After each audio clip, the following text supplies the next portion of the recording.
Friends, आप लोग कैसे हैं? उम्मीद करता हूँ आपकी पढ़ाई अच्छी चल रही होगी, क्योंकि आज 13 दिसंबर हो गया, यानी कि आपके पास समय बहुत कम है। खासकर उन प्रतियोगी छात्र छात्राओं के पास समय बहुत कम है जिनको आपका असिस्टेंट प्रोफेसर का एग्ज़ाम देना है। जो आप सभी का एग्ज़ाम असिस्टेंट प्रोफेसर का फरवरी में है और उसके बाद अप्रैल में आप सबका पीजीटी का एग्ज़ाम है।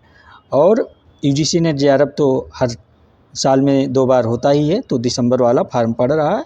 कल शायद लास्ट डेट था ना, ख़त्म हो गया। आप सब फार्म उम्मीद करता हूँ डाल दिए होंगे, जो यूजीसी नेट जेआरएफ वाले प्रतियोगी छात्र छात्राएँ होंगे। और आप लोगों का एग्ज़ाम जान ही रहे हैं, ये दिसंबर वाला जो होना है। तो आप लोगों के पास जो है, आप सभी प्रतियोगी छात्र छात्राओं के पास समय बिल्कुल नहीं है। इसलिए आप लोग अगर एक पॉजिटिव रिजल्ट चाह रहे हैं, अपनी एक सीट रिजर्व चाह रहे हैं, तो आप लोग जो है तैयारी में पूर्ण जी जान लगा दीजिए, वरना तो कंपटीशन कितना हाई है आप लोग जान ही रहे होंगे। ठीक है, तो फ्रेंड्स, आप सब मुझे पहचान गए होंगे। मैं पुजारी आर्य आप सभी का अपने यूट्यूब चैनल में स्वागत करता हूं। और आप सभी के लिए मैं सोशियोलॉजी यानी कि समाजशास्त्र विषय लेकर आता हूं। आप सब जो समाजशास्त्र विषय से यानी कि सोशियोलॉजी सब्जेक्ट से यूजीसी नेट जेआरएफ पीजीटी और जीआईसी जीडीसी यानी कि government inter college, government degree college, KBS NBS यानी कि केंद्रीय विद्यालय नवोदय विद्यालय, असिस्टेंट प्रोफेसर हैं, और यूपीपीजीटी, एमपी सीट यानी कि आप इंडिया के किसी भी कोने में रह रहे हैं, कहीं भी रह रहे हैं, इंडिया क्या आप कह सकते हैं विश्व के किसी कोने में रह रहे हैं, यदि आप जो है सोशियोलॉजी सब्जेक्ट समाजशास्त्र विषय से तैयारी कर रहे हैं, तो आप चाहे दिल्ली से हों और राजस्थान से हों, हरियाणा से हों, पश्चिम बंगाल से हों, बिहार से हों, उड़ीसा से हों, उत्तराखंड से हो, यूपी से हो, किसी भी स्टेट से हो, सोशियोलॉजी सब्जेक्ट का ये जो मैं क्लास ले कराता हूँ आप सभी के लिए, यानी कि समाजशास्त्र विषय सभी के लिए उपयोगी है। यदि आप समाजशास्त्र विषय से किसी भी ऐसे एग्ज़ाम की तैयारी कर रहे हैं जिसमें समाजशास्त्र यानी कि सोशियोलॉजी सब्जेक्ट से प्रश्न पूछे जाते हैं, तो हर एक उस प्रतियोगी छात्र छात्राओं के लिए ये क्लास काफ़ी इम्पॉर्टेंट होती है। तो फ्रेंड्स, आइए आपका ज़्यादा समय ना लेते हुए अपने मूल टॉपिक पे आते हैं। सोशियोलॉजी की इस क्लास में देखते हैं आज आप सभी के लिए प्रश्न उत्तर क्या है। देखिए, मैं कोई चीज़ आप लोगों से छिपा के नहीं रखता हूँ, ये पूरी चीज़ें खोल के ओपन रख देता हूँ। ये देखिए, मैंने जैसे लिख रखा आप लोगों के लिए ताकि आप लोग कोई दिक्कत ना हो कि ये देखिए, परीक्षा उपयोगी महत्वपूर्ण प्रश्नोत्तरों की एक श्रृंखला व्याख्यात्मक सही। ठीक है, तो ये सभी परीक्षाओं और ये जो परीक्षाएँ आपका जिन जिन चीज़ के लिए हैं, मैंने इंडिकेटर ये देखिए आप लोगों के लिए कर दिया हूँ। ठीक है, आप लोग तो देख ही रहे होंगे बराबर जो क्लास ले रहे हैं। तो क्लास शुरू करने से पहले फ्रेंड्स, आप लोग क्लास को शेयर कर दीजिए और एक लाइक कर दीजिए। ठीक है, और कमेंट क्लास के लास्ट में आप लोग अपनी प्रतिक्रिया ज़रूर दिया करिए कमेंट करके कि क्लास आप लोगों को कैसी लगी। और क्लास में अगर कोई सुधार करने की गुंजाइश है आप लोगों को, कोई प्रॉब्लम हो रही किसी प्रकार की, तो आप लोग कमेंट करके ज़रूर अपनी बातें ज़रूर बताया करिए, शेयर किया कीजिए। ठीक है, तो आइए देखते हैं आप सभी के लिए क्लास में क्या है, प्रश्न उत्तर क्या है। आज का क्लास ये काफ़ी इम्पोर्टेंट है, आप लोग इस क्लास को मिस ना किया करिए, ज़रूर देखा कीजिए। ठीक है फ्रेंड्स, तो आइए देखते हैं प्रश्न नंबर 1 आज आप सभी के लिए क्या कह रहा है। ये प्रश्न उत्तर नंबर 1 आपका कह रहा है, ध्यान दीजिए, प्रश्न उत्तर नंबर 1 आपका है। ये कह रहा है, किसने चंपारण सत्याग्रह के दौरान बिहार में मोहनदास करमचंद गांधी की जान बचाई थी? यानी कि जो बिहार में चंपारण सत्याग्रह हुआ था, उस दौरान जो है मोहनदास करमचंद गांधी जी यानी कि जो महात्मा गांधी जी हैं, उनकी जान किसने बचाई थी? तो आपका ऑप्शन ए है, ध्यान दीजिएगा, ऑप्शन ए क्या है, रविंद्र पाठक। ऑप्शन बी है बत्तख मियाँ। ऑप्शन सी है हामिद अंसारी। ऑप्शन डी है उपयुक्त सभी ने। तो क्या हो जाएगा, आप लोग फटाफट कमेंट करके अपना आंसर दीजिए। तो इसका आंसर आप सभी का है ऑप्शन बी हो जाएगा। ऑप्शन बी क्या है, आप लोग ध्यान दीजिए, ये आंसर का ऑप्शन बी बत्तख मियाँ। ये बत्तख मियाँ जो है आपके महात्मा गांधी जी की वहाँ जान बचाई थी, कहाँ पे, चंपारण सत्याग्रह के दौरान। आइए अगला प्रश्न देखते हैं आप सभी का क्या है, प्रश्न उत्तर नंबर 2। ये प्रश्न नंबर 1 तो आप समझ ही गए होंगे, उसमें कुछ था ही नहीं बताने का। ठीक है, तो प्रश्न नंबर 2 देखते हैं। प्रश्न नंबर 2 कह रहा है कि छोटा नागपुर क्षेत्र के मुंडा और संथाल, ये मुंडा और संथाल जनजाति हैं, आप जान ही रहे हैं, निम्नलिखित में से किस पेड़ की पूजा पाठ करते हैं, यानी कि पूजा करते हैं। ये जो छोटा नागपुर का क्षेत्र है, वहाँ के जो मुंडा और संथाल जनजाति हैं, ये जो है वहाँ पे किस पेड़ की पूजा पाठ करते हैं? तो ऑप्शन ए दिया है आपका इमली का वृक्ष यानी कि पेड़, ऑप्शन बी आम, ऑप्शन सी कुटुम नहीं फ्रेंड, ऑप्शन सी कदम का वृक्ष होता है, ठीक है, ऑप्शन डी आंवला। तो इसमें से कौन सा ऑप्शन, यानी कि मुंडा और संथाल जाति जो जनजातियां हैं, ये नागपुर की 21 पेड़ की पूजा करते हैं? तो आप लोग बताइएगा, जो है आंसर कमेंट करके दीजिए आप लोग। तो इसका आंसर आपका सी हो गया, क्या है, ऑप्शन सी कदम। ये जो कदम का वृक्ष है, इसी की पूजा जो है ये करते हैं आपके नागपुर क्षेत्र के मुंडा और संथाल जनजाति के लोग। आइए देखते हैं अगला प्रश्न आपका क्या है। प्रश्न नंबर 3 देखिए, ध्यान दीजिएगा, प्रश्न उत्तर नंबर 3 आप सभी के लिए क्या कह रहा है। प्रश्न नंबर 3 ये कह रहा है कि जवाहरलाल नेहरू की अस्थायी सरकार में श्रम मंत्री कौन थे? प्रश्न नंबर 3 कह रहा है आपका कि ये जवाहरलाल नेहरू की अस्थायी सरकार में श्रम मंत्री कौन थे? तो ऑप्शन ए कह रहा है अरुणा आसफ अली, ऑप्शन बी कह रहा है सी राजगोपालचारी, ऑप्शन सी कह रहा है बाबू जगजीवन राम, ऑप्शन डी कह रहा है एम.एन. राय। तो कौन से आप लोग बताइए, जो है फटाफट देखिए, कुछ लोगों का आंसर आ गया। ऑप्शन जो है इसका ऑप्शन सी हो जाएगा।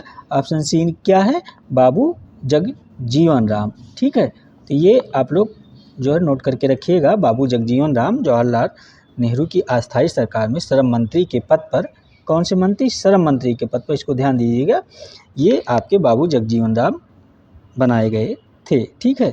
अगला प्रश्न देखते हैं आप लोगों का क्या है, प्रश्न उत्तर नंबर 4।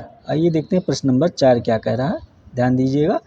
प्रश्न उत्तर नंबर ये कह रहा है कि निम्नलिखित में से कौन सा एक सही नहीं सुमेलित है, पहचान कर सही विकल्प चुनें। ये प्रश्न नंबर 4 आपका कह रहा है, ठीक है, कि निम्नलिखित में से कौन सा एक सही नहीं सुमेलित है, पहचान कर सही विकल्प चुनें। तो ऑप्शन ए कह रहा है नील की खेती चंपारण में की जाती है, या ऑप्शन ए कह रहा है।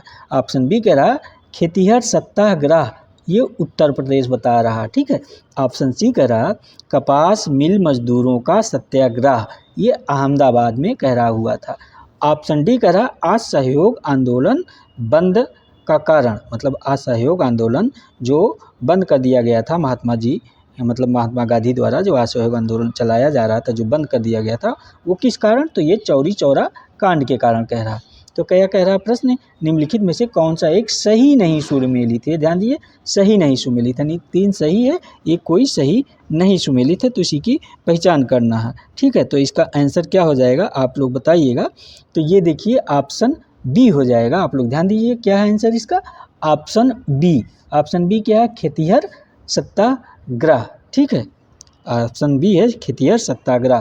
तो खेतिहर सत्याग्रह जो आपका ये उत्तर प्रदेश में नहीं हुआ था, फिर ये कहाँ हुआ था आपका खेतिहर से सत्याग्रह, आप लोग बताइएगा, ये खेतिहर सत्याग्रह कहाँ हुआ था? अगर उत्तर प्रदेश में नहीं हुआ था तो फिर कहाँ हुआ था?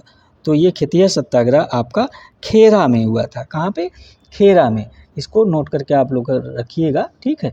तो इस प्रकार इसका आंसर बी हो जाएगा। आइए देखते हैं आपका अगला प्रश्न क्या कह रहा है। प्रश्न नंबर अगला क्या हो जाएगा, आप ये 5 नंबर प्रश्न आपका है। ये क्या कह रहा है, आप लोग ध्यान दीजिए प्रश्न को। 5 नंबर ये कह रहा है बिहार को, ये देखिए प्रश्न नंबर 5, बिहार की किस गरीब होनहार लड़की ने अपने समुदाय के लिए उत्कृष्ट कार्य हेतु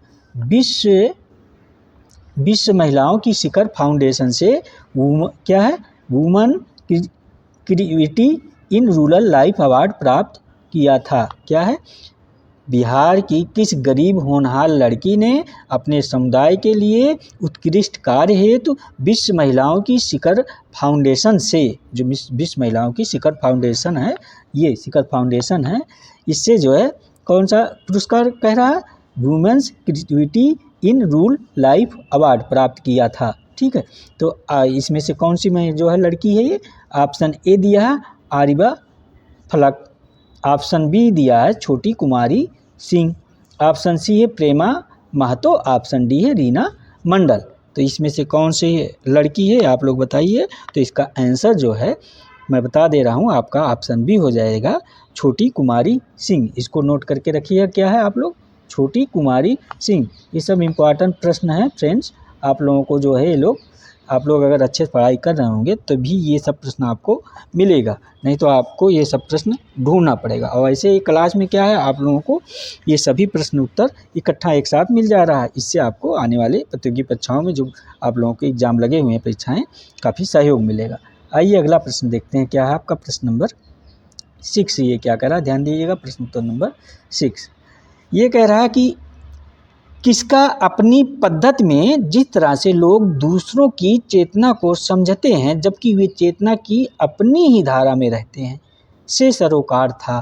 तो आपका ऑप्शन क्या कह रहा है, ध्यान दीजिए, ऑप्शन ए कह रहा है आपका ये मैक्स वेबर, ठीक है। ऑप्शन बी कह रहा अल्फ्रेड शूज, ऑप्शन सी कह रहा जे डगलस, ऑप्शन डी कह रहा आपका जॉर्ज रिटजर। तो इसमें इसका आंसर क्या हो जाएगा, आप लोग बताइएगा। तो इसका आंसर आपका ऑप्शन बी हो जाएगा। क्या हो जाएगा, ऑप्शन बी। ऑप्शन बी क्या है, अल्फ्रेड शूज महोदय, ठीक है। ये जो आपके अल्फ्रेड शूज महोदय, इनको आप लोग पढ़ ही रखें, आपके सिलेबस में है, तो यही हो जाएंगे। क्योंकि अल्फ्रेड शूज जो है ये कहाँ के, ऑस्ट्रेलिया में जन्मे जो है आपके अल्फ्रेड शूज महोदय 1899 से 1959 तक। ये एक जर्मन दार्शनिक और विचारक थे। कौन, आपके अल्फ्रेड शूज महोदय। इन्होंने जो है समाजशास्त्रीय प्रघटना की नींव रखी है और प्रघटना शास्त्र को अधिक महत्व दे रखा है इन्होंने। और प्रघटना शास्त्र संबंधी विचार जो इनके है, इनकी एक पुस्तक है, आप लोग नोट कर लीजिएगा, इस पुस्तक का नाम है स्टडीज इन फिनोमिनोलॉजिकल, ठीक है, जिसमें ये philosophy and the phenomenology of the social world, इसी में इन्होंने पूरा प्रघटना शास्त्र के बारे में बता रखा है। तो ये जो सूर्य महोदय आपके सामाजिक संबंधों को महत्व तो दिया है इन्होंने, और सामाजिक संबंधों की व्याख्या इन्होंने परंपरागत समाजशास्त्रीय आधार पर किया है और प्रघटना शास्त्र को इन्होंने आधार माना है। ये कौन, आपके अल्फ्रेड शूज महोदय। ये प्रश्न नंबर 6 आपके समझ में आ गया होगा जहाँ तक मैं समझता हूँ। अगला प्रश्न आपका देखते हैं, जो है आप लोग पढ़ाई ज़रूर जारी रखिएगा और प्रैक्टिस सेट वगैरह सॉल्व करते रहिएगा बराबर, क्योंकि आप सभी का परीक्षाएं बहुत निकट है, ठीक है। आइए देखते हैं ये प्रश्न क्या कह रहा है, आपका प्रश्न नंबर 7 है। ये आप लोग ध्यान दीजिए, ये क्या कह रहा है, निम्नलिखित उपागमों में से कौन सा मुख्यतः चेतना पर ध्यान केंद्रित करता है। तो ऑप्शन ए कह रहा निर्जात पद्धति विज्ञान, ऑप्शन बी कह रहा तुलनात्मक पद्धति, ऑप्शन सी कह रहा प्रघटना विज्ञान, ऑप्शन डी कह रहा प्रकारवाद। तो इसका आंसर क्या हो जाएगा, आप लोगों को इसका आंसर जहाँ तक मैं जानता हूँ पता ही हो गया होगा, क्योंकि आप लोग तो पढ़ाई अच्छे से कर रहे हैं। ये प्रघटना विज्ञान, ऑप्शन सी इसका आंसर हो जाएगा, ठीक है। और जो लोग प्रैक्टिस सेट वगैरह ना सॉल्व करते हो, ना पढ़ाई शुरू की है, वो लोग शुरू कर दें, आप लोगों के पास समय बहुत कम है, वरना आप लोगों को फिर वही बाद में एक पॉजिटिव रिजल्ट नहीं पाएंगे तो पछताना पड़ेगा, ठीक है। बगल वाले को देख के कि उसका सिलेक्शन हो गया, मिठाई बच रहा है, मिठाई खा रहे हैं सब लोग, और आप हाथ पे हाथ धरे सोचते रह जाएंगे, ठीक है। तो ऐसी नौबत ना आए, आप सब भी पढ़ाई करते रहिए। आइए अगला प्रश्न देखते हैं क्या है आपको। ये प्रश्न जो है प्रघटना विज्ञान के, आप समझी गए होंगे, प्रघटना विज्ञान के जो आपके जॉन रेक्स प्रघटना शास्त्र एक विशेष प्रकार का अंतर ज्ञान या चेतना है जिसके द्वारा वस्तुओं को वास्तविक स्वरूप को तथा सामाजिक जीवन के तथ्यों के बारे में सिद्धांतों को निर्मित किया जाता है, ठीक है। ये चेतना पर जो ध्यान केंद्रित करते हैं उसी के बारे में है। कौन है, जॉन रेक्स महोदय, ठीक है। अगला प्रश्न देखते हैं क्या आपका, प्रश्न नंबर 8 है आपका। क्या कह रहा है, ध्यान दीजिए, प्रश्न उत्तर नंबर 8 ये कह रहा है कि the social contraction of reality पुस्तक किसकी है। पुस्तक का नाम क्या है, the social contraction of reality, जो है ये किसकी पुस्तक है। तो आपका ऑप्शन ए कह रहा टी लकमैन, ऑप्शन बी कह रहा पीटर बर्गर, ऑप्शन सी कह रहा रूथ बेनिडिक्ट, ऑप्शन डी कह रहा रेनहार्ड बेंडिक्स। तो ये पुस्तक किसकी है, प्रश्न नंबर 8 आप लोग बताइएगा। तो ये पुस्तक आपका ऑप्शन बी है। ऑप्शन बी क्या है, आप लोग ध्यान दीजिएगा, पीटर बर्गर महोदय। ये ऑप्शन बी पीटर बर्गर महोदय की ये बुक है, ठीक है। आप लोग नोट करके रखिएगा, ये जो बुक है आपका the social contraction of reality, ये पीटर बर्गर महोदय की है। और पीटर बर्गर महोदय की कुछ ये देखिए इंपॉर्टेंट पुस्तक है, आप नोट कर लीजिएगा तो ठीक रहेगा, क्योंकि एग्जाम में इनसे प्रश्न पूछे जाते हैं। ये देखिए, इन्वेशन टू सोशियोलॉजी, इसे इन्होंने सन 1993 में लिखा है। क्या नाम है पुस्तक का? Innovation to sociology. अगली पुस्तक इनकी है the social contraction of reality, 1996 में। ये आप लोग देख ही रहे हैं जो भी आपके प्रश्न में है, इसको भी इन्होंने 1996 यानी 1996 में लिखा है। और द होमलेस माइंड, ये अगली पुस्तक इनकी द होमलेस माइंड, इसे इन्होंने सन 1973 में लिखा है। ये पीटर बर्गर महोदय की पुस्तक थी, आप लोग इसको नोट करके रखिएगा। और आपका इसमें जो है ये टिलकमैन महोदय हैं आपके, ये जो है ध्यान दीजिए, टिलकमैन महोदय, इनकी भी कुछ इंपॉर्टेंट पुस्तक है, इसको भी आप लोग नोट कर लीजिएगा क्योंकि ये भी एग्जाम में काफ़ी पूछा जाता है। ये the social contraction of reality, देखिए ये जो पुस्तक है ये इसमें भी इन्होंने लिखा है, लकमैन और पीटर बर्गर दोनों लोग मिल के, आप लोग ये ध्यान दीजिएगा, ठीक है, जो मैं कह रहा हूँ ध्यान दीजिएगा आप लोग। और तो कह के आ रहा हूँ, आप लोग खुद पढ़ रहे हैं, जान रहे हैं, ठीक है, ऐसी बात नहीं है। अगला प्रश्न अगला जो इनका लकमैन महोदय की जो अगली पुस्तक है उसको भी आप लोग नोट कर लीजिएगा, द सोशियोलॉजी ऑफ लैंग्वेज। क्या है अगली पुस्तक? ये टिलकमैन द सोशियोलॉजी ऑफ द, क्या है पुस्तक? The sociology of language, note कर लीजिएगा। अगली पुस्तक इनकी है the word and social relations. क्या है? The word and social relations, ठीक है। तो ये पुस्तक इनकी थी, इम्पॉर्टेंट थी, आप लोग नोट कर लिए होंगे उम्मीद कर रहा हूँ। अगला प्रश्न देखते हैं क्या है, प्रश्न नंबर 9 आपका, ये क्या कह रहा है? प्रश्न उत्तर नंबर 9 ये कह रहा है आपका 9 नंबर प्रश्न, दिन प्रतिदिन के जीवन और संस्था की सामाजिक रचना में सामान्य बुद्धि विज्ञान की भूमिका का विवरण कौन प्रस्तुत करता है? ठीक है, प्रश्न नंबर 9 आप लोग ध्यान दीजिएगा। दिन प्रतिदिन के जीवन और संस्था की सामाजिक रचना में सामान्य बुद्धि विज्ञान की भूमिका का विवरण कौन प्रस्तुत करता है? तो आपका ऑप्शन दे रखा है, ये पीटर बर्गर महोदय, ऑप्शन बी कह रहा है जॉर्ज लुकास महोदय हैं, option C Max Weber, option D Erving Goffman. तो इसका आंसर क्या हो जाएगा प्रश्न नंबर 9 का, आप लोग बताइएगा। तो इसका आंसर आपका ऑप्शन ए हो जाएगा। ऑप्शन ए क्या है? देखिए पीटर बर्गर महोदय, ठीक है, नोट करके रखिएगा पीटर बर्गर, कहीं कहीं पीटर बर्जर भी लिखा रहता है, आप लोग ये भी ध्यान दीजिएगा, ठीक है, इनके नाम को, ठीक है। तो हिंदी इंग्लिश थोड़ा मिला के आप लोग देखेंगे तो समझ में आ जाएगा। अगला प्रश्न आप लोगों का देखते हैं क्या प्रश्न नंबर, ये क्या कह रहा, प्रश्न नंबर ध्यान दीजिएगा 10 नंबर है प्रश्न आपका, निर्जात पद्धति विज्ञान के विशेष उपागम का संस्थापक किसे कहा जाता है? ये प्रश्न 10 क्या कह रहा है कि निर्जात, ये प्रश्न 10 आप ध्यान दीजिएगा, निर्जात पद्धति विज्ञान के विशेष उपागम का संस्थापक किसे कहा जाता है? ये संस्थापक की बात कर रहा है निर्जात पद्धति विज्ञान का, ठीक है। तो ऑप्शन ए कह रहा अल्फ्रेड सूज महोदय, ऑप्शन बी कह रहा हेराल्ड गारफिंकल महोदय हैं, ऑप्शन सी कह रहा इरविंग गॉफमैन महोदय हैं, ऑप्शन डी कह रहा जॉन हॉपफील्ड महोदय हैं। तो इसका आंसर क्या हो जाएगा? तो इसका आंसर देखिए आप लोगों का आंसर आने लगा, इसका आंसर आपका ऑप्शन बी हो जाएगा। आप लोगों को पता है, ये मुझे पहले पता, क्योंकि आप लोग पढ़ाई अच्छे से कर रहे हैं, इसलिए आप लोग ऐसे प्रश्नों को गलत तो कर ही नहीं सकते। तो इसका आंसर आपका हेराल्ड गारफिंकल महोदय हो जाएंगे, ठीक है। निर्जात पद्धति विज्ञान के जो आपके उपागम के संस्थापक हैं हेराल्ड गारफिंकल महोदय हैं, क्योंकि ये हेराल्ड गारफिंकल महोदय का आप जान रहे हैं कि ये एक अमेरिकन समाजशास्त्री हैं, ठीक है, और समाजशास्त्र में ये अपने मौलिक चिंतन एवं विचारों के लिए बहुत प्रसिद्ध हैं, और गारफिंकल के जो है पद्धति विज्ञान के विशेष उपागम का संस्थापक माना जाता है। अगला प्रश्न देखते हैं क्या है, प्रश्न नंबर 11 आपका क्या कह रहा है, ध्यान दीजिए, प्रश्न उत्तर नंबर 11 ये कह रहा है आपका कि निम्नलिखित में से प्रश्न नंबर आपका ध्यान दीजिए कि थोड़ा सा, ठीक है, अब सही है, थोड़ा सा सिस्टम सही नहीं है तो इधर उधर हो जाता है, फ्रेंड ध्यान दीजिएगा आप लोग प्रश्न नंबर 11 पे, उस पर मत ध्यान दीजिए। प्रश्न उत्तर नंबर 11 आपका क्या कह रहा है, निम्नलिखित में से कौन सा एक सही नहीं सुमेलित है? प्रश्न नंबर 11 कह रहा है कि निम्नलिखित में से कौन सा एक सही नहीं सुमेलित है?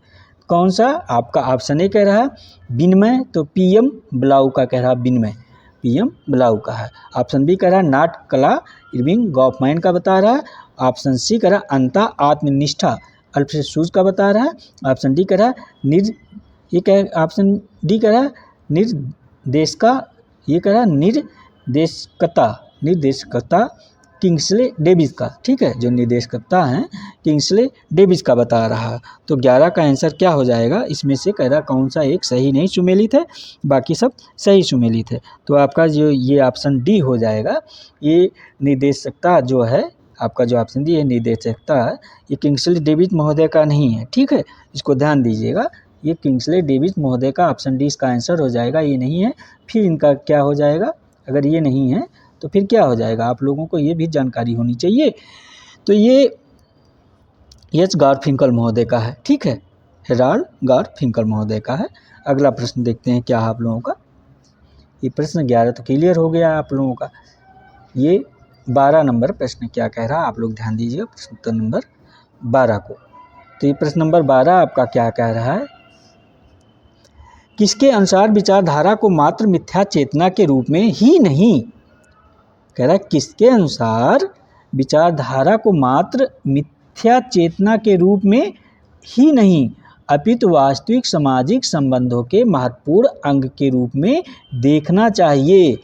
तो ये आपका ऑप्शन ए है हैबरमास, ऑप्शन बी है अल्थुजर, ऑप्शन सी है एडोर्नो, ऑप्शन डी है गिरेंज, ठीक है।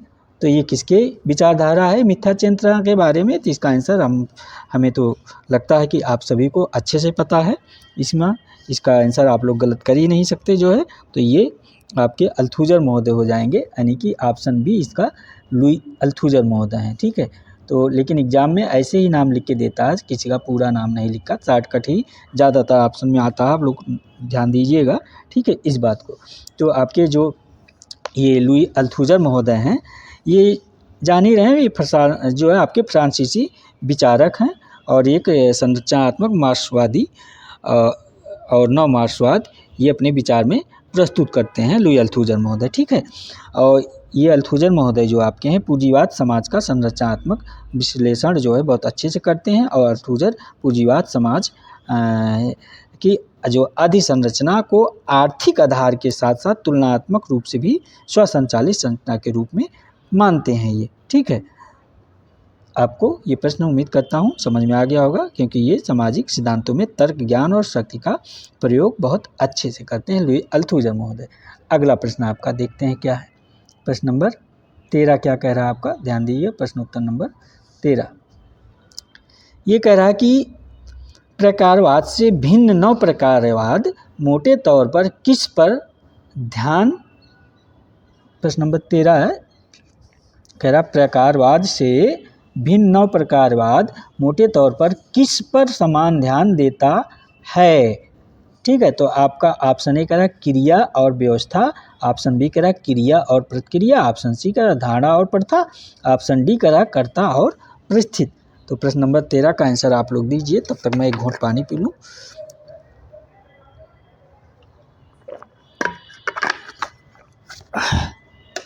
ये 13 नंबर कह रहा है, तो इसका आंसर हो जाएगा, आप लोगों को आंसर आ ही गया, क्रिया और व्यवस्था, ऑप्शन ए है, ठीक है।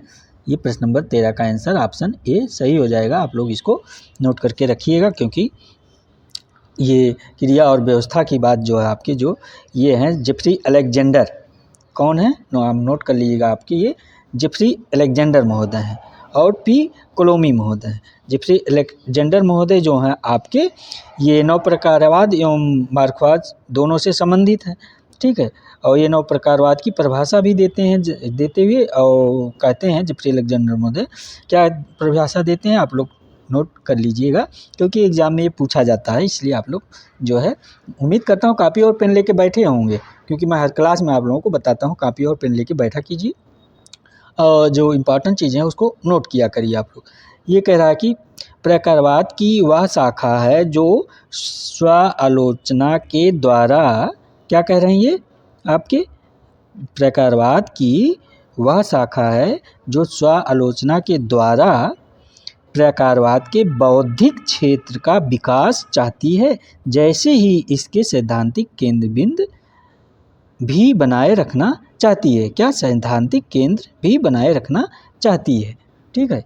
तो अगला प्रश्न आप लोगों का देखते हैं, थोड़ा प्रश्न जल्दी भी करते हैं, नहीं तो टाइम काफ़ी हो जाएगा, तो फिर प्रश्न छूटने का भी डर रहता है, ठीक है। तो इसलिए प्रश्न थोड़ा हम लोग तेज भी आइए सॉल्व करते हैं। तो प्रश्न नंबर 14 क्या कह रहा है, आप लोग ध्यान दीजिए। प्रश्न उत्तर नंबर 14 आपका कह रहा है, लुई अल्थुजर ने यह विचार संप्रेषित करने के लिए कि समाज में बड़े परिवर्तन जटिल होते हैं और बढ़ते हैं, किस पद का प्रयोग किया है। प्रश्न 14 कह रहा है कि लुई अल्थुजर ने यह विचार संप्रेषित करने के लिए कि समाज में बड़े परिवर्तन जटिल होते हैं और बढ़ते हैं, किस पद का प्रयोग किया है। तो ऑप्शन ए कह रहा बाहुल्य, ऑप्शन बी कह रहा अंतर्निर्धारण, ऑप्शन सी कह रहा अंतर्विरोध, ऑप्शन डी कह रहा अपचयवाद, ठीक है। क्या कह रहा अपचयवाद। तो इसमें से क्या हो जाए, प्रश्न नंबर 14 का आंसर आप लोग भन दीजिएगा, क्योंकि आप लोग देखिए बहुल्यवाद को इंग्लिश में क्या कहते हैं, मल्टीपॉलिसिटी, ठीक है, नोट कर लीजिएगा। बहुल्यवाद, बहुल को मल्टीपॉलिसी कहते हैं और अतिनिर्धारण को ओवर डेंटिमेशन कहते हैं, ठीक है। और अंतर्विरोध को आपको कंट्रोडिक्शन कहते हैं, ठीक है, आप जान ही रहे हैं। और अपचयवाद को जो है रिडक्शनिज्म कहते हैं, ठीक है। तो इसका आंसर क्या हो जाएगा, अब तो आप लोग बता ही देंगे। जो है जो थोड़ा इंग्लिश मीडियम से ज़्यादा ध्यान देते होंगे वो इसका आंसर अब तुरंत समझ गए होंगे। अगर हिंदी ना समझ में आ रही होगी उनको ठीक से तो इसका आंसर ऑप्शन बी हो जाएगा। आप लोग नोट करके रखिएगा, क्या है ऑप्शन बी, ठीक है। ये ऑप्शन बी इसका आंसर हो जाएगा, क्योंकि अतिनिर्धारण अल्थुजर जो आपकी लुई अल्थुजर है, अतिनिर्धारण है, इनका विचार है संप्रेषित करने के लिए कि समाज बड़े परिवर्तन जटिल होते हैं और बढ़ते हैं, अतिनिर्धारण पद का प्रयोग किया है इन्होंने, ठीक है। अगला प्रश्न देखते हैं क्या आपका प्रश्न नंबर 15 ये क्या कह रहा है। ये कह रहा है कि निम्नलिखित में से किसे आलोचनात्मक सिद्धांतकार कहा जाता है। तो आपका आलोचनात्मक सिद्धांतकार किसे कहा जाता है, आप लोग ध्यान दीजिए। तो आपका कह रहा ऑप्शन ए अलेक्जेंडर महोदय, option B Habermas, option C Althusser, option D Bourdieu महोदय है। पीरे बोर्डियू ये है, लास्ट में जो है ना बोर्डियू लिखा, तो ये पीरे बोर्डियू महोदय हो जाएंगे। तो इसका आंसर आप लोग बताइएगा। तो इसका आंसर आपका ऑप्शन बी हो जाएगा। ऑप्शन बी क्या है, हैबरमास महोदय, ठीक है। ये जो है आपके आलोचनात्मक सिद्धांतकार के लिए इन्हें जाना जाता है, किसे, हैबरमास महोदय का, ठीक है। क्योंकि ये जो आपके हैबरमास महोदय हैं, ये कहाँ के हैं, फ्रैंकफर्ट स्कूल के द्वितीय पीढ़ी के अत्यंत प्रखर एवं अग्रणी विचारक रहे हैं, ठीक है, आपके ये हैबरमास महोदय। क्योंकि इनकी जो पुस्तकें हैं काफ़ी इम्पोर्टेंट है। आप लोग उम्मीद करता हूँ पेन लेके बैठे होंगे, कापी पेन, तो नोट कर लेते तो अच्छा था। मैं बोल दे रहा हूँ क्योंकि यहाँ से प्रश्न बनता है, ठीक है।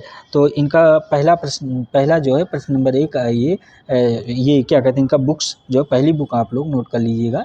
इनका किसका, हैबरमास महोदय का थ्योरी ऑफ प्रैक्टिस, पुस्तक का नाम क्या है, नोट कर लीजिएगा। थ्योरी ऑफ प्रैक्टिस 1963 में लिखा है, 1963 में। अगली पुस्तक जो इनकी है नॉलेज एंड ह्यूमन, क्या है, नॉलेज एंड ह्यूमन इंटरेस्ट, ये 1968 में लिखा है इन्होंने, ये दूसरी बुक थी। और तीसरी बुक इनकी क्या है, आप इसको नोट कर लीजिएगा, जो है लिटमस क्राइसिस 1973 में, लिटमेशन ये लिखा है, लिटिमेशन क्राइसिस 1973, ठीक है। ये इम्पॉर्टेंट है, आप लोग नोट कर लीजिएगा हैबरमास की।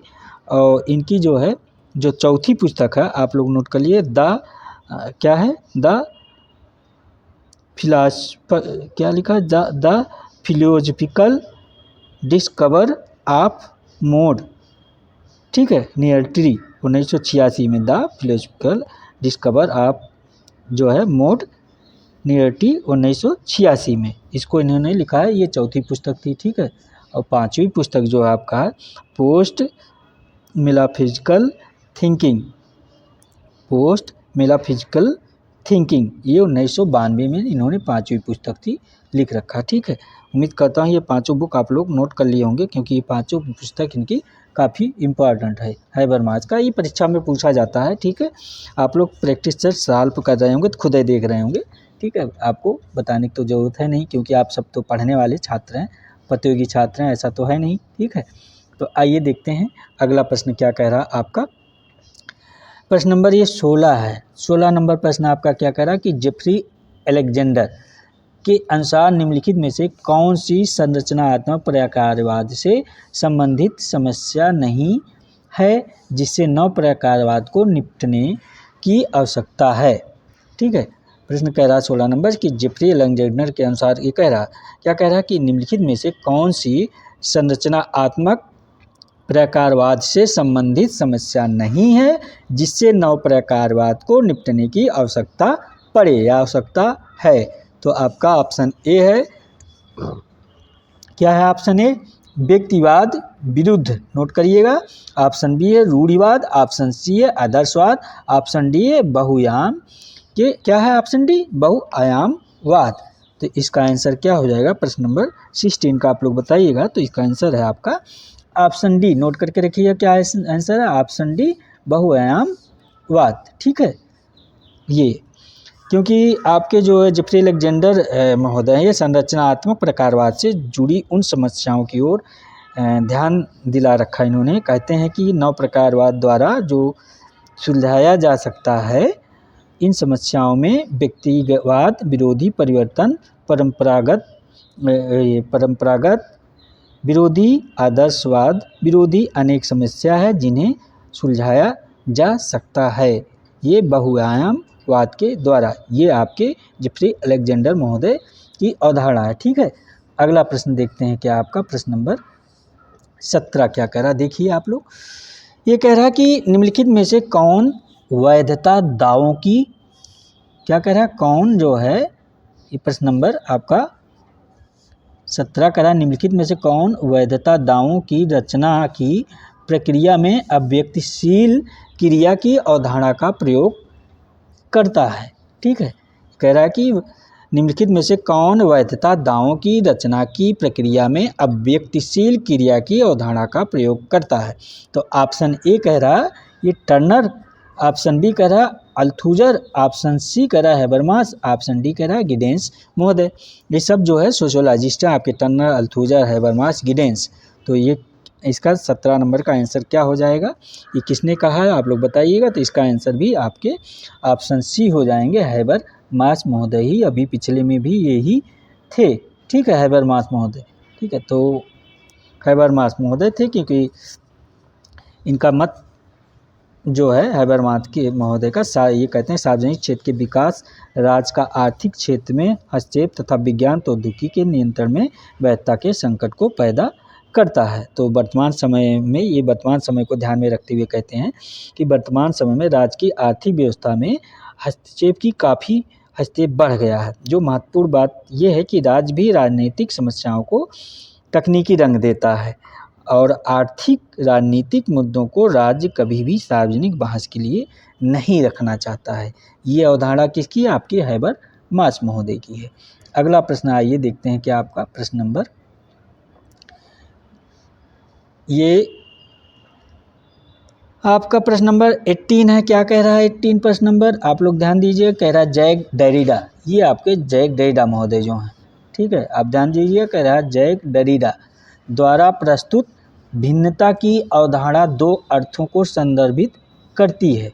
निम्नलिखित में से कौन सा जोड़ा सही है? अच्छा, तो ऑप्शन ए कह रहा है इनका मतभेद और क्या कह रहा है ऑप्शन ए मतभेद और लंबा करना, ऑप्शन बी कह रहा दूरी और निकटता, ऑप्शन सी कह रहा अस्थगित और विलंब, ऑप्शन डी कह रहा मतभेद और अस्थगित। ठीक है, तो इसका आंसर क्या हो जाएगा प्रश्न नंबर 18 का? तो इसका आंसर आपका ऑप्शन डी हो जाएगा। आप लोग का आंसर दे ही दिए हैं कि ऑप्शन डी इसका आंसर हो जाएगा। ठीक है, क्योंकि ये जैक डेरिडा महोदय जो हैं आपके हैं, ये जैक डेरिडा महोदय कह रहे हैं कि ये फ्रांस के दार्शनिक, अभी मैंने पिछले क्वेश्चन में बताया ही है। और ये जो है उत्तर संरचनावाद और उत्तर आधुनिकतावाद के बारे में जो है इनका विचार सबसे महत्वपूर्ण माना जाता है। ये सन 1966 में इस उपागम का जो है दिया है, इन्होंने नेतृत्व किया है। और डेरिडा ने कहा विविध विषयों पर ढेर सारा साहित्य सृजन और लेखन उत्तर संरचनावादी एवं विखंडवादियों के दर्शन ने पश्चिम विचारधारा में हलचल पैदा कर दिया था। तो 1966 में इन्होंने व्याख्यान में उत्तर संरचनावाद को जन्म दिया है। ठीक है, कौन? ये आपके जैक डेरिडा महोदय। अगला प्रश्न देखते हैं आपका क्या कह रहा है। ये प्रश्न नंबर 19 क्या कह रहा है? ये कह रहा है एंथोनी गिडेंस का क्या कह रहा है, एंथोनी गिडेंस का संरचनाकरण सिद्धांत जो आधुनिकता को गतिवाद प्रदान करता है का महत्वपूर्ण पहलू है। क्या है महत्वपूर्ण पहलू? ऑप्शन ए कह रहा आधुनिक संस्थाएं, ऑप्शन बी कह रहा जीवन जगत, ऑप्शन सी कह रहा समय और स्थान दूरीकरण, ऑप्शन डी कह रहा आपका आत्म तदात्म्य। ठीक है, क्या है? ऑप्शन डी आत्म तदात्म्य। तो इसका आंसर क्या हो जाएगा प्रश्न नंबर 19 का आप सब बताइएगा। तो इसका आंसर आपका ऑप्शन सी हो जाए, समय और स्थान दूरीकरण। ठीक है, ये आप लोग नोट कर लीजिएगा, समय स्थान और दूरीकरण इसका आंसर आपका हो जाएगा। ठीक है, क्योंकि आप लोग जो है ये आधुनिक की संस्थाएं जान ही रहे हैं, इसको मॉडर्न इंस्टीट्यूशन कहते हैं। आपका जीवन जगत लाइफ वर्ड, आपका ऑप्शन बी जीवन जगत मतलब लाइफ वर्ड इंग्लिश है, आपको जान रहे हैं। समय और स्थान दूरीकरण को टाइम एंड स्पेस डिटेंशन कहते हैं। ठीक है, और आपका आत्म तदात्म्य हो गया सेल्फ आइडेंटिटी, तो आप जान ही रहे हैं। ठीक है, तो इसमें बताने की आवश्यकता नहीं है। तो ये ब्रिटिश आपके एंथोनी गिडेंस क्या है, ब्रिटिश समाजशास्त्री हैं। आपको पहले से पता, क्योंकि ये आपकी ये सिलेबस में है एंथोनी गिडेंस, आप इनको अच्छे से पढ़ रखे हैं। ये समाजशास्त्री है, सिद्धांत के क्षेत्र में काफ़ी इन्होंने लेखन कार्य किया है, काफ़ी पुस्तकें वगैरह इन्होंने लिख रखा है। इनकी रुचि जो है आपके किसका, एंथोनी गिडेंस की रुचि क्या है, शास्त्रीय सिद्धांत, पूंजीवाद, सामाजिक वर्ग और तथा सामाजिक परिवर्तन में काफ़ी अधिक रही है। ठीक है, आइए आप लोगों का ये प्रश्न खत्म हुआ, प्रश्न नंबर 19।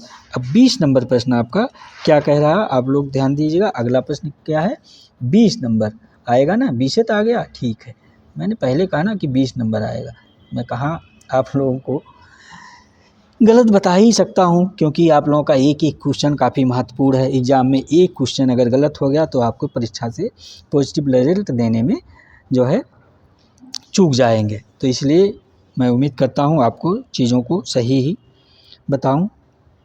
आइए देखते हैं, आप लोग ऐसे तैयारी खुदे कर रहे हैं, प्रतियोगी छात्र छात्राएँ हैं, चीज़ें अच्छे से जान रहे हैं। ठीक है, आप लोगों से कभी मैंने इस तरह का व्यवहार नहीं ट्रीट किया है कि आप लोग जो है एक शिक्षक लगें। मैं तो इस तरह आप लोगों से बातें करता हूँ, आप लोगों से जो इंटरफेयर कर रहा हूँ, पढ़ा रहा हूँ, मतलब इंटरफेस हो रहा हूँ। तो इंटरफेस क्या जान ही रहे हैं, हम लोग तो एक दूसरे को तो देख नहीं रहे हैं, आवाज़ का हम लोगों का वो है। ठीक है, आप लोगों का कमेंट आता है, मैं कमेंट देखता हूँ और मैं बोलता हूँ, आप लोग मेरी आवाज़ सुनते हैं, देखते हैं, क्या पता कभी हम लोग फेस टू फेस एक दूसरे से मुलाकात भी हो यूट्यूब पर। ठीक है, तो फिर अगला प्रश्न ये क्या कह रहा है, प्रश्न नंबर 20 देखते हैं। ठीक है, तो हो सकता है आप लोगों का इसी तरह प्यार और सहयोग रहा तो फिर जो है चैनल जो है हमारा क्या कहते हैं आगे बढ़ेगा, तो आप लोगों के सामने आएंगे ही। ठीक है, सिस्टम को बढ़ाएंगे हम भी आप लोगों के लिए। ठीक है, तो आइए देखते हैं प्रश्न नंबर 20 आपका ये क्या कह रहा है, ध्यान दीजिए। ये प्रश्न नंबर 20 आपका कह रहा है, निम्नलिखित में से कौन सा एक सही नहीं सुमेलित है। क्या कह रहा है, कौन सा एक सही नहीं सुमेलित है, नहीं ध्यान दिया करिए आप लोग। ठीक है, आपका ऑप्शन ए कह रहा है होकाट, ये ऑप्शन ए कह रहा है क्या, होकाट। ये देखिए इधर सूची आपका, इधर सूची फर्स्ट है। ठीक है, ये ध्यान दीजिएगा, इधर आपका सूची सेकंड है, ये ध्यान दीजिएगा। ठीक है, तो आप लोगों का क्लियर हो जाएगा, इधर फर्स्ट है जो है, इधर सेकंड है, तो आप लोग ध्यान दीजिए। तो होकाट ऑप्शन ए कह रहा है, होकाट महोदय कहते हैं आपका कि जात की उत्पत्ति का धार्मिक सिद्धांत के बारे में होकाट महोदय बता रहे हैं। ऑप्शन बी कह रहा है नेस्फील्ड, जात के उत्पत्ति का व्यवसायिक सिद्धांत, और ऑप्शन सी कह रहा है राल्फ वाल्डो महोदय, जात की उत्पत्ति का ब्राह्मणीय सिद्धांत। क्या कहते हैं ये, जात की उत्पत्ति का ब्राह्मणीय सिद्धांत। ऑप्शन डी कह रहा है रीजले महोदय आपके, जात की उत्पत्ति का प्रजातीय सिद्धांत। तो इसमें से कौन सा सही एक नहीं सुमेलित है, आप लोग बताइएगा।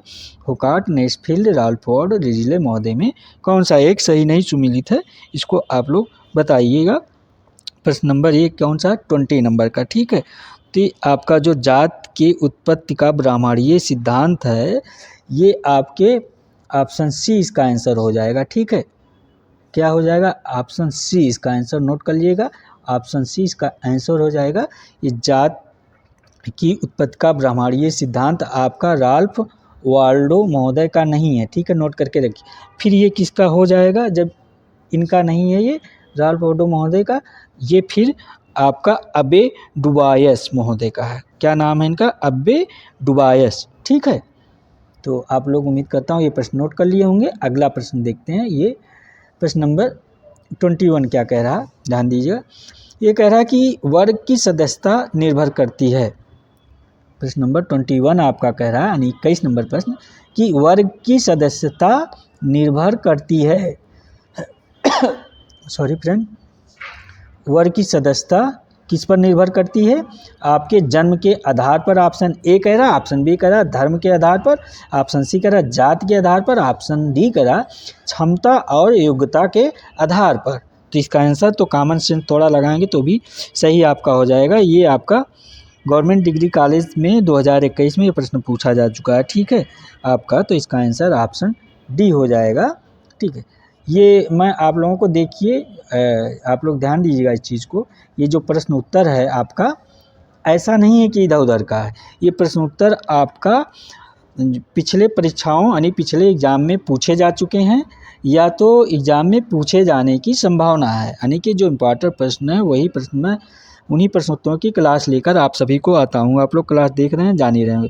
बस यही है कि मैं बार बार सभी प्रश्नोत्तरों को नहीं बताता, क्योंकि टाइम काफ़ी लग जाता है। आप लोग जान ही रहे हैं कि ये प्रश्न आपका पीजीटी में पूछा है, यूपी, ये प्रश्न राजस्थान पीजीटी में पूछा है, ये उत्तराखंड के उसमें पूछा है, ये गवर्नमेंट डिग्री कॉलेज में पूछा है, जियासी में पूछा है, ठीक है। ये मैं जो है नहीं बोलता बार बार, ये ध्यान दीजिएगा। लेकिन एक आध प्रश्न जो मुझे लगता है, देखिए बता भी देता हूँ, तो इस चीज़ को आप लोग ध्यान दीजिएगा। तो इतना वो मत कीजिएगा कि सर तो आप बताते ही नहीं सारे प्रश्नों के बारे में कि कहाँ कब पूछा गया है, नहीं। तो इससे नहीं मतलब है, मतलब ये है कि आपका इन प्रश्नों से परीक्षा में कितना सहयोग प्राप्त हो जाएगा, ठीक है, आने वाले एग्ज़ाम में। तो ये देखिए अगला प्रश्न क्या है आपका 21 नंबर प्रश्न है ना, ये 21 नंबर प्रश्न तो हो गया आपका। हाँ, तो आपका अगला प्रश्न क्या है 22 नंबर प्रश्न देखते हैं क्या कह रहा है आपका। ये कह रहा निम्नलिखित में से कौन सा एक सही नहीं सुमेलित। ये 22 नंबर भी प्रश्न आपका जो ये कह रहा है कि निम्नलिखित में से कौन सा एक सही नहीं सुमेलित है। तो ऑप्शन कह रहा हो और झारखंड पश्चिम। देखिए इधर भी ध्यान दीजिएगा, ये आपकी जो है जनजाति हैं, ये एरिया जो आपका जनजातियों का ये एरिया, ये जनजातियाँ कहाँ पाई जाती हैं वो एरिया है, ठीक है। तो हो जनजात, ये कह रहा ऑप्शन ए कि हो जनजात कहाँ पाई जाती है, झारखंड और पश्चिम बंगाल में कह रहा। ऑप्शन बी कह रहा खासी जनजात असम और मेघालय में बता रहा। ऑप्शन सी भील जनजात उत्तर प्रदेश में बता रहा। ऑप्शन डी कह रहा संथाल जनजाति बिहार, झारखंड और पश्चिम बंगाल में बता रहा है आपका।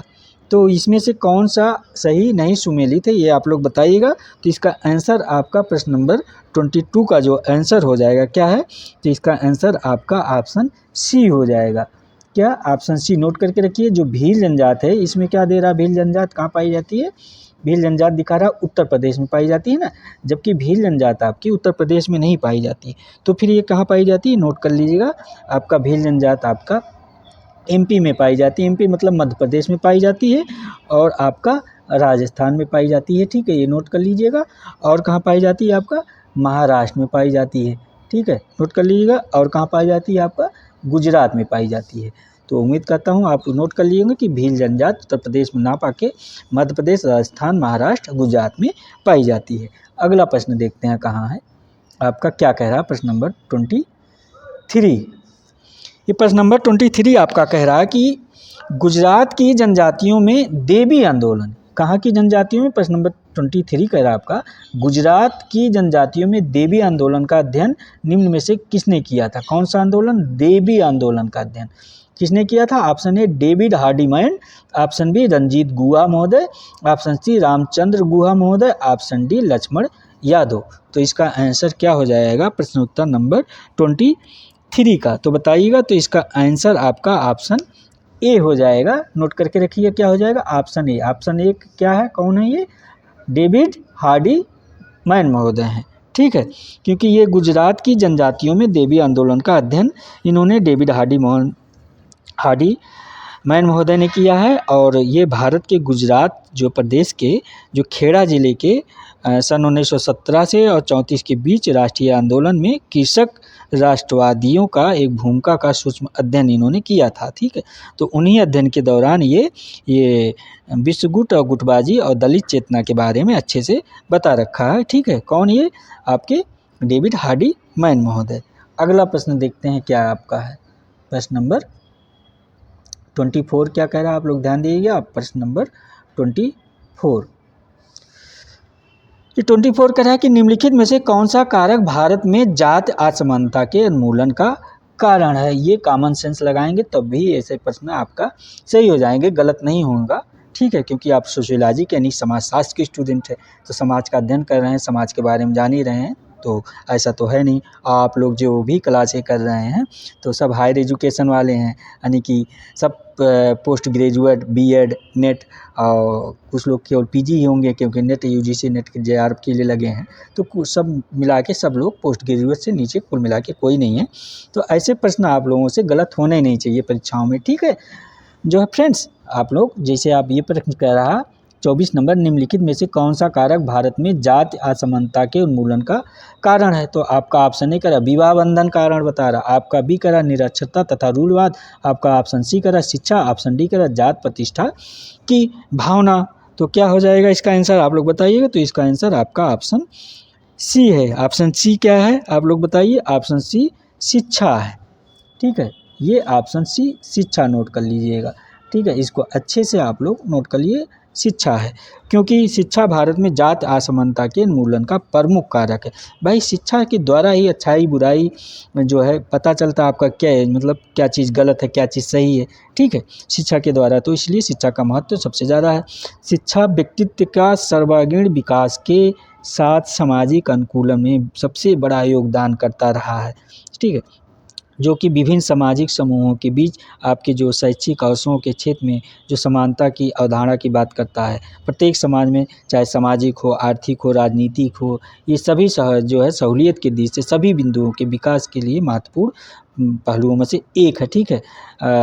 लोगों का जो है मानना, लोगों का कि सभी ये सत्य है जो है कि मानव विकास के क्षैतिज क्षेत्र में लाने के लिए सामाजिक समस्याओं के उन्मूलन के लिए शिक्षा का सबसे महत्वपूर्ण योगदान रहा। शिक्षा एक सबसे महत्वपूर्ण साधन के रूप में माना जा सकता है, ठीक है।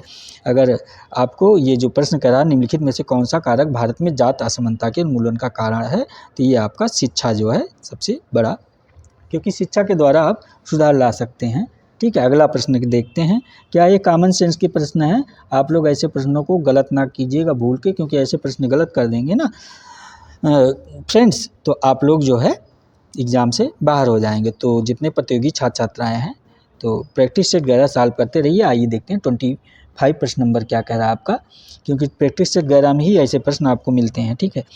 ये कह रहा है वर्ग स्वयं तथा वर्ग स्वयं के लिए, ये प्रश्न भी आप लोगों का गलत नहीं होना चाहिए। कह रहा है वर्ग स्वयं में और वर्ग स्वयं के लिए की अवधारणा किसकी जो है किसने प्रस्तुत किया है।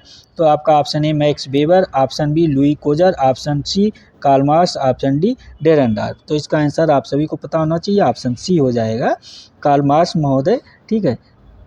क्या हो जाएगा इसका आंसर, कार्ल मार्क्स महोदय हो जाएंगे। आप लोग ध्यान दीजिएगा, ऐसे प्रश्न को तो आप लोग गलत करिएगा ही मत, ठीक है, क्योंकि ये मैं पिछली क्लास में बहुत अच्छे से आप लोगों को जो है वर्ग स्वयं में और वर्ग स्वयं के लिए वर्ग के बारे में बहुत अच्छे से बता रखा। अगर आप क्लास बराबर देख रहे होंगे ना तो समझ जाए होंगे, क्योंकि ये आपका क्लास इन इटसेल्फ, ये जो स्वयं में वर्ग की अवधारणा है क्लास इन इटसेल्फ की, ये कार्ल मार्क्स महोदय का है।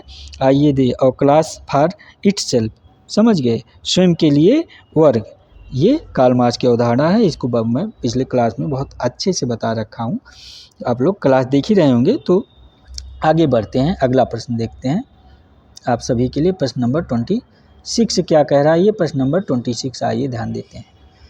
ये कह रहा है कि सामाजिक स्त्रीकरण के 4 स्वरूप दास प्रथा। प्रश्न नंबर 26 आपका कह रहा है कि सामाजिक स्त्रीकरण के 4 स्वरूप क्या है। ये दास प्रथा, जागीरें और जातियां तथा सामाजिक वर्ग की विवेचना किसने किया है। तो आपका पार्सन्स महोदय बता रहा है, ऑप्शन ए, ऑप्शन बी ये जॉनसन महोदय, ऑप्शन सी स्मेल्सर महोदय, ऑप्शन डी टॉम बोटो मोर महोदय। तो ये दास प्रथा, जागीरें, जातियां तथा सामाजिक वर्ग की विवेचना किसने किया है। तो प्रश्न नंबर 26 का आंसर क्या हो जाएगा आप लोग बताइएगा। तो ये आपका देखिए टॉम बोटो मोर हो जाएंगे इसका आंसर। ये आपका ऑप्शन डी सही हो जाएगा, इसको नोट करके रखिएगा ऑप्शन डी को, ठीक है। क्योंकि ये प्रश्न आपका उत्तराखंड उत्तराखंड लेक्चर 2020 में पूछा जा चुका है और यूपी पीजीटी के जो है 2016 में पूछा जा चुका है। ठीक है, अगला प्रश्न देखते हैं क्या आपका प्रश्न नंबर 27 क्या कह रहा है। ये कह रहा है कौन सामाजिक अस्थिरीकरण की व्याख्या वर्ग परिस्थिति और दल के आधार पर करता है। ये प्रश्न नंबर 27 है, ध्यान दीजिएगा। तो आपका option A Parsons, option B Veblen, option C Weber, option D Marx महोदय हैं। ठीक है, तो कौन हो जाएगा इसका आंसर आप लोग बताइएगा प्रश्न नंबर 27 का। तो इसका आंसर आपका ऑप्शन सी हो जाएगा। ऑप्शन सी क्या है, वेबर महोदय।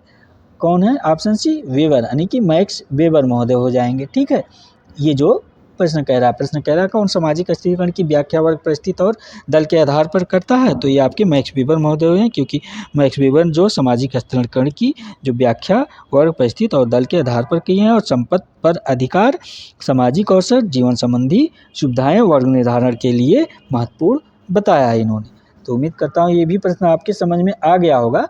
आइए देखते हैं आपका अगला प्रश्न क्या हो जाएगा। ठीक है, अगला प्रश्न ध्यान दीजिएगा। अगला प्रश्न आपका प्रश्न नंबर 28 क्या कह रहा है, ये ध्यान दीजिएगा। प्रश्न उत्तर नंबर 28 आप सब। ये 28 नंबर प्रश्न कह रहा है कि निम्नलिखित में से किस विद्वान ने अधोवर्ग मतलब अंडर क्लास शब्द पर बल दिया है। प्रश्न नंबर 28 यानी प्रश्न उत्तर नंबर 28 ये आपका क्या कह रहा है, ध्यान दीजिए कि निम्नलिखित में से किस विद्वान ने अधोवर्ग यानी कि अधोवर्ग क्या कहा जाता है इंग्लिश में, अंडर क्लास शब्द पर बल दिया है।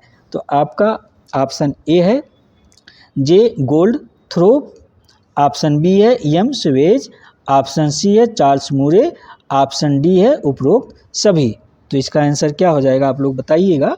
इसका आंसर आपका ऑप्शन सी हो जाएगा, चार्ल्स मूरे। इसको आप लोग नोट करके देखिएगा।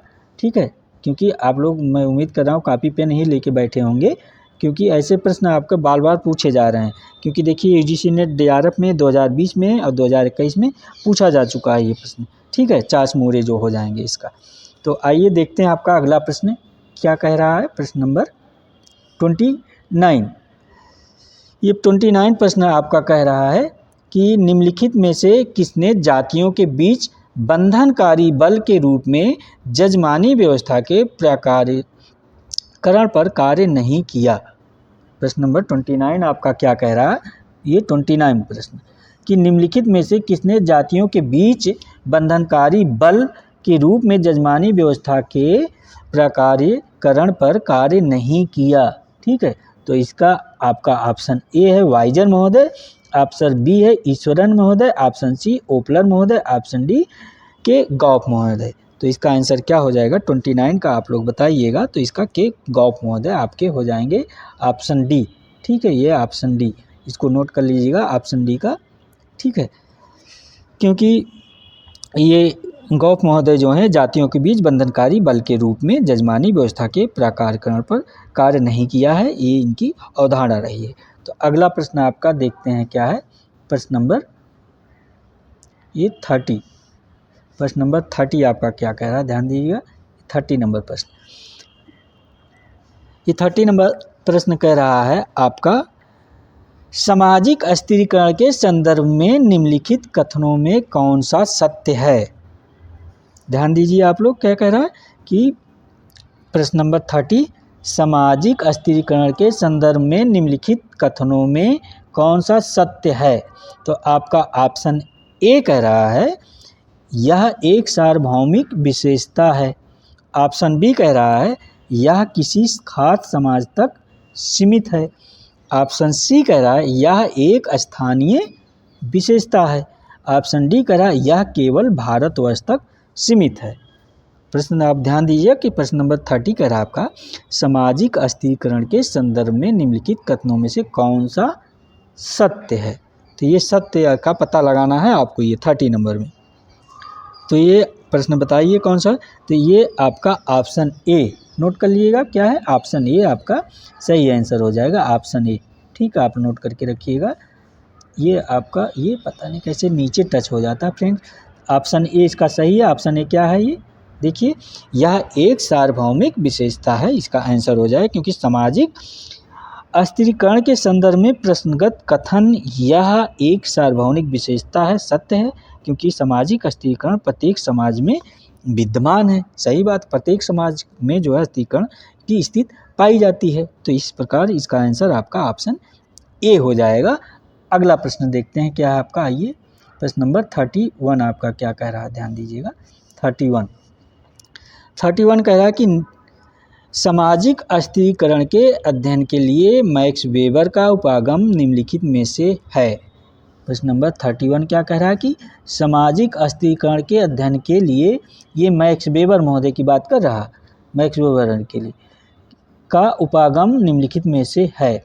आपका क्या कह रहा है, ऑप्शन ए द्विआयामी उपागम, ऑप्शन बी कह रहा एकल आयामी उपागम, ऑप्शन सी कह रहा त्रिआयामी उपागम और ऑप्शन डी कह रहा चतुर्थ आयामी उपागम। ये मैक्स वेबर के अनुसार कह रहा है। ये प्रश्न आप ध्यान दीजिएगा 31 आपका। देखिए यूपी पीजीटी 2000 यानी उत्तर प्रदेश पीजीटी में प्रवक्ता में 2021 में पूछा जा चुका है और यूपी पीजीटी यानी 2009 में ये प्रश्न पूछा जा चुका है। सामाजिक अस्थिरीकरण के अध्ययन के लिए मैक्स वेबर का उपागम निम्नलिखित में से है क्या है। तो ये ऑप्शन कौन सा हो जाएगा इनका, ऑप्शन सी त्रिआयामी। देखिए और लोगों का आंसर आ ही गया है कि त्रिआयामी जो है इसका आंसर हो जाएगा। आप लोग नोट करके रखिए प्रश्न नंबर ये 31 का। अगला प्रश्न देखते हैं क्या आपका। अगला प्रश्न आइए, ये फ्रेंड्स आप सभी के लिए आज जो है कितने प्रश्न से ध्यान दीजिएगा, ये आपका 31 प्रश्न ही थे जो परीक्षा के दृष्टि से काफ़ी इम्पोर्टेंट थे। उम्मीद करता हूँ इन प्रश्नों उत्तरों को आप लोग जो है इस क्लास को अच्छे से देखे होंगे और प्रश्नोत्तरों को कॉपी पेन लेके बैठे होंगे, नोट भी करते जा रहे होंगे। अगर क्लास एक बार ना समझ में आए तो आप लोग क्लास को दोबारा देख लिया करिए, क्योंकि इससे रिवीजन अच्छे से हो जाएगा। और अच्छे जब रिवीजन रहेगा, क्या है कि परीक्षा भवन में जब आप जाएंगे एग्जाम हॉल में, तो आप लोग जब प्रश्न उत्तर ना देखेंगे तो आपको लगेगा अरे ये तो प्रश्न मैंने पढ़ रखा है, ये तो क्लास कर रखा है, फला जो है सर की क्लास में जो है उन्होंने बता रखा था। तो वहाँ से एकदम चीज़ें जो है आपको, जब मेरी आवाज़ ही आप लोगों को याद आने रही, वो तो ऐसे बोले थे, ये चीज़ें हैं। ठीक है, इसका आंसर ये होगा। तो इसलिए जो है फ्रेंड्स क्लास जो है अगर एक बार समझना है तो 2 बार देखा करिए। और क्लास के अंत में आप लोग जो है एक कमेंट ज़रूर कर दिया करिए और प्रतिक्रिया अपनी दे दिया करिए कि क्लास कैसी लगी और अगली क्लास किस टॉपिक पे चाहिए, कि आप लोगों की क्लास ऐसे ही जैसे चल रहा है इसी क्रम में ऐसे चलते रहना चाहिए परीक्षा तक। आप लोग ये कमेंट करके ज़रूर बताया करिए। और क्लास में अगर कुछ सुधार करने की गुंजाइश हो तो भी बता दिया करिए कि सर क्लास में सुधार कर दीजिए तो ज़्यादा अच्छा रहेगा। ठीक है, तो फ्रेंड्स आप लोग जो है ये मेरा चैनल जान ही रहे हैं, आप लोग जो देख रहे हैं सोशियोलॉजी बाई पुजारी जो है सर, आप डालेंगे तो यूट्यूब पे सर्च मारेंगे आ ही जाएगा, आप लोग देख रहे होंगे। और क्लास को शेयर कर देंगे ना तो उससे क्या फ़ायदा होगा, इस निःशुल्क क्लास का बेनिफिट आप जैसे और मित्रों को प्राप्त हो जाएगा। क्योंकि और लोग जो तैयारी कर रहे हैं ना, क्योंकि ये कंपटीशन का ज़माना है, ठीक है, तो चीज़ें सभी तक पहुँचे तो ज़्यादा ठीक है। तो ये सोशियोलॉजी बाई पुजारी यार आप लोग जो है शेयर कर देंगे ना तो सभी तक पहुँच जाएगा। और व्हाट्सअप नंबर आपको मैंने दे ही रखा अपना, ये 94, आप लोग नोट ही कर लिए होंगे, 94 52 733 186, यानी कि 9452733186।